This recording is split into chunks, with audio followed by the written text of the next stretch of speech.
ஒரு கிண்ண நிறைய மாவு எடுத்து பெரிய ரவுண்டாவும் இல்லாம சின்ன ரவுண்டாவும் இல்லாம பொதுவா ஒரு ரவுண்ட ஊத்தி 4-5 வெங்காயத்தை போட்டு அள்ளி பொடி பொடியா நறுக்கி அப்படியே மேலாப்ல பரபர தூவி விட்டு சரிங்க ஒரு நீளமான கேரட் எடுத்து அதையும் பொடி பொடியா நறுக்கி சரிங்க அப்படியே மேலாப்ல பரபர தூவி விட்டு சரிங்க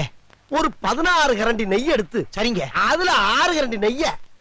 உள் சைடு அப்படியே லேசா விளாவி விட்டு சரிங்க 10 கரண்டி நெய்ய தோசைக்கு வெளி சைடு அப்படியே மேலாப்ல விளாவி விட்டு சரிங்க இட்லி பொடி இருக்கு பாத்தீங்களா